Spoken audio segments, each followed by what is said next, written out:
کوم سړی چې راپاسي او د واده کړې ښځې سره زنا وکړي، دغه کس ته به امام ذهبي په کتاب الکبائر کې لیکلي دي چې دغه کس ته به د امت نیم عذاب ملاویږي. چې د امت ټول عذاب راټول کې او هغه بیا نیم کې، نو د کس ته به نیم عذاب ملاویږي. او که چېرته یو واده کړې ښځه ده او هغه زنا کوي او د دې خاوند ته پته ده چې زما د ښځه زناکاره ده، زنا کوي، زما نه پټه لګیا وي، خو هغه یې پرده راچوي، چشمپوشي پې کوي، نو دغه خاوند ته به د قیامت په ورځ جنت نه ملاویږي. ځکه جنت په دروازه باندې الله جل شانه لیکلي دي چې ای جنت دروازې، په تا باندې د یوس کس حرام یا به نه دننه کېږي. د یوس چاته وایي؟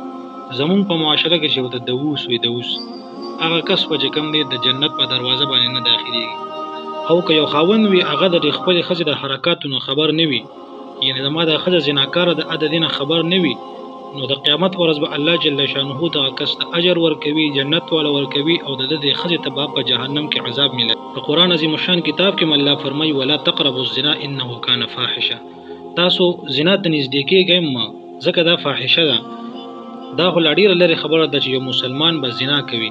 الله وایي تاسو زنا ته نږدې کېږئ مه، که ته چېرته د زنا اسباب استعمال کړي نو ته به زنا کې چې کوم دی مبتلا شي، ته به د زنا اسباب هم نه استعمال. او که یو واده کړې ښځه ده هغه د واده نه پس هم زنا کوي، د پردو خلکو سره غلط تعلق ساتي، نو دغه ښځې باره کې نبي علیه الصلاة والسلام فرمایي چې ما په جهنم کې یو جماعت د زنانو ولیده چې هغه جماعت د زنانو هغه د سینو نه زوړه.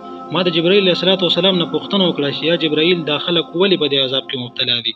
جبرائیل علیه الصلاة والسلام ما ته وفرمایل چې ای د الله رسوله، دا هغه خلک دي، ستا د امت دا هغه زنانه دي کوم چې د ودونو نفس یعنی د نکاح نفس د پردو سړو سره تعلق او د هغه تعلق ساتلو نه، یعنی هغوی به زنا کوله او د هغې نه به د دوی کم اولاد پیدا کېده، نو بیا به دوی د خپلو خاوندانو مخکې دا خبره کوله چې دا اولاد ستا نه پیدا دي، یعنی دغه د پردو خلکو اولاد به خپل خاوند ته منسوب. نو الله جل شانه د قیامت په ورځ باندې په دې عذاب کې مبتلا کړي دي. نورونو مسلمانانو، مونږ تاسو سره وخت دی خپل ځواني په دې غلطو څیزونو کې مه ضایع کوئ. څومره چې کولی شئ د الله جل شانه عبادت کوئ، د زنا نه ځان ساتئ.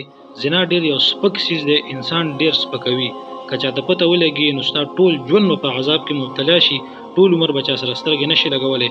د یو 2 او 3 منټو لذت لپاره خپله زندګي مه غر کوه. د قیامت پر ورځ به تا سره بیا هیڅ جواز نه وي، ځکه الله جل شانه په دې باندې ډېر خفه کېږي. والسلام.